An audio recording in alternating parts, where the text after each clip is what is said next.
Good morning. Happy to see you all on the second day of the seminar. I hope you enjoyed last night. Thanks a lot to the Romanian presidency for offering us a wonderful dinner yesterday. Today I would like to share with you briefly some insights on the progress of the implementation of the single operation. Well, what can I say? We are moving forward. We have achieved excellent progress. I hope you have this impression. You can share it with me after the 1.5 days of the different presentations and discussions. And indeed, at the moment, we have reached the stage that it's not possible anymore to tell you everything that we are doing, simply because we have so many different activities. It's a large number of different things we're doing, both on the side of the production of research and also ensuring the outreach of our results. But I think we managed in the framework of this seminar to inform you on the different activities that we are running, on the main results that we have achieved so far. Therefore, in my presentation today, I will be mainly focusing only on the upcoming activities. So, firstly, if we start with the new applied research activities, we are currently implementing a public procurement procedure on 2 applied research activities: interregional relations in Europe and cultural heritage as a source of societal well-being in European regions. And these 2 activities are being implemented through a competitive dialogue procedure that should also help us in designing good terms of reference and also contracting eventually the service provider to implement those. And then one additional new applied research activity that was agreed with the monitoring committee when we discussed our annual work plan for this year is the digital transition of government and public services. This is the applied research activity that will be launched by us as via public procurement, of course, procedure in the coming months. And with this, we will have reached our output target, so to say, of 22 applied research activities. So this is the last applied research activity that we will launch in the framework of the current program. After the cutoff date of January 2019, we have selected 4 new targeted analyses.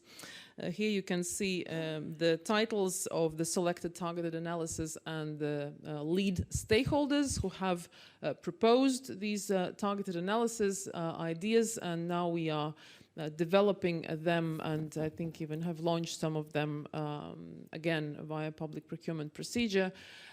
So one of them is about territorial development scenarios for the functional area of Central Europe. Another one is related to socio-spatial effects of economic restructuring in Milan-Bologna. There, the lead stakeholder is the metropolitan city of Milan. Then we'll have one new targeted analysis activity on maritime economic clusters and their governance strategy, where Liguria region is the lead stakeholder who proposed this activity. And then finally, the 4th one that was selected is about spatial planning practices with digital data, where we have the Danish Business Authority as the lead stakeholder. Our last cutoff date for the targeted analysis is next Friday. And we hope to receive more proposals for targeted analysis from our stakeholders working at national, regional, local level, or among the EU-funded programs. So don't miss it, because this will be the last cutoff date in the framework of the current program, and we should be able to select 4 last targeted analysis to be implemented in the framework of the current program. So don't miss this opportunity. If you have an idea, if you have a group of partners, please apply. There are no specific thematic priorities this time compared to the last time when our specific thematic priority was related to EU-funded investment in territorial or integrated territorial investment practices. This time round, it's thematically open. And as you probably know, the approach for applying is quite simple. You fill in the template explaining to us what is the policy need, what is the evidence need, how you will use the results, and who are your stakeholders and how you will ensure their commitment throughout the process of implementing this targeted analysis.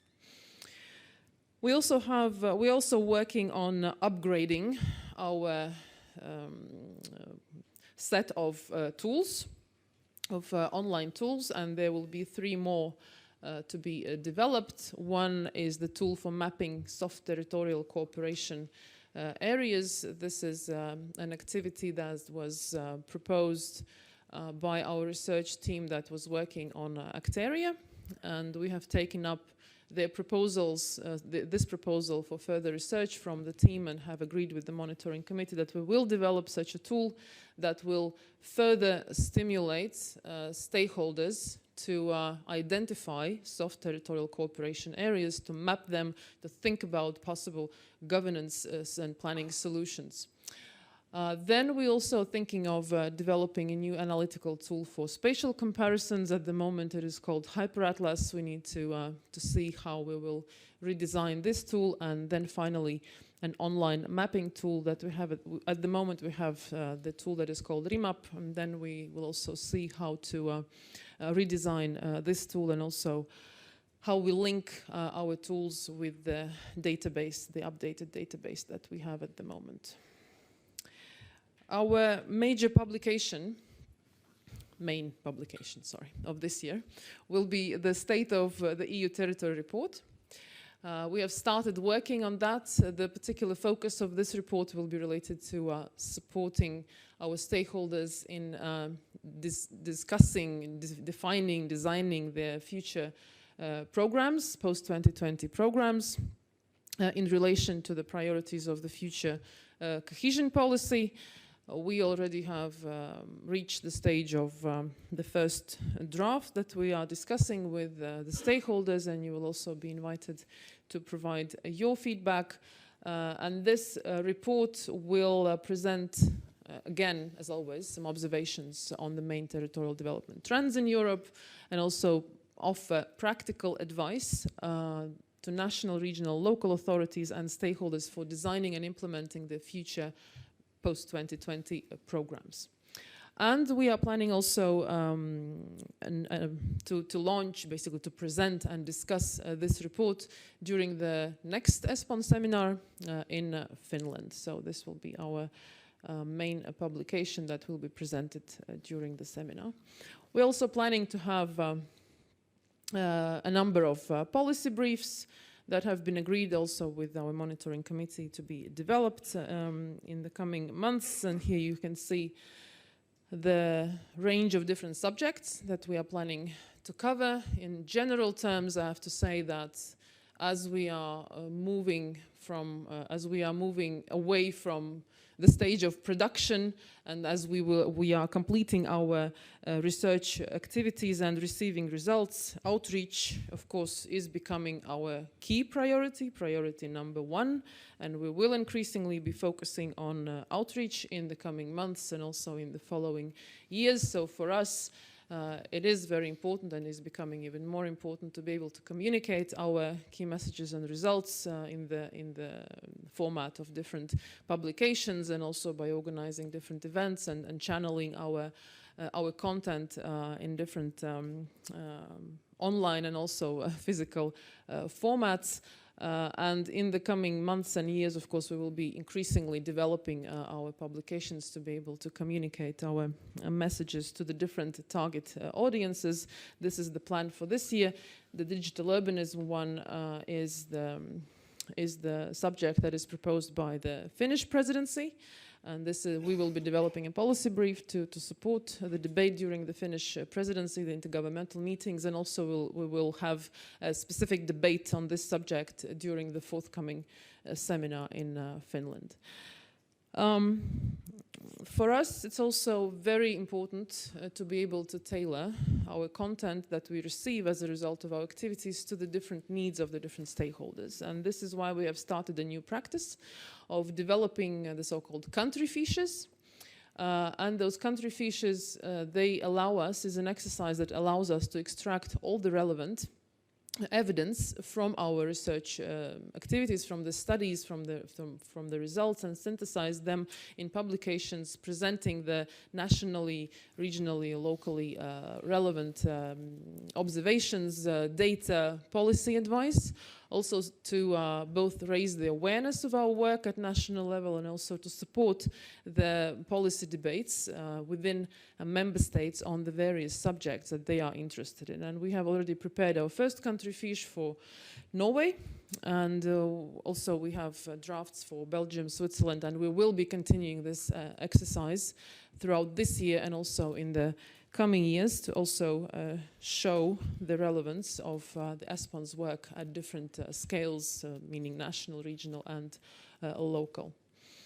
We will be very actively present this year in the European Week of Regions and Cities. I think this is the first time when we will be involved in that many different workshops and activities during the week.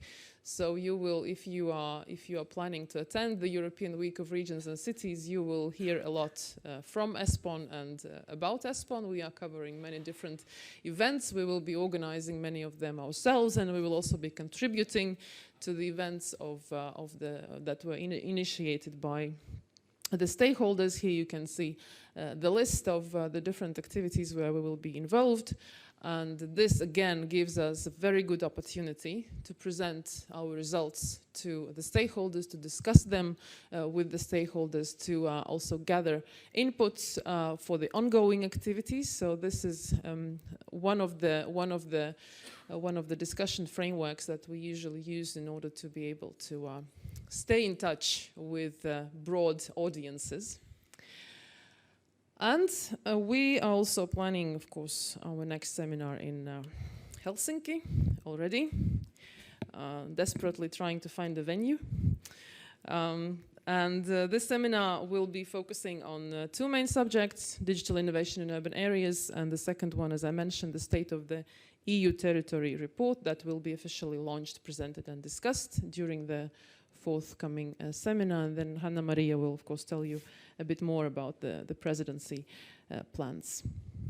And finally, we are also, of course, working in the field of outreach. We are working at a so-called transnational scale, trying to communicate, to channel our results at national, regional, and local level to the stakeholders working on different subjects. And here you can also see a short overview of the upcoming activities. They are the ones that are painted in green.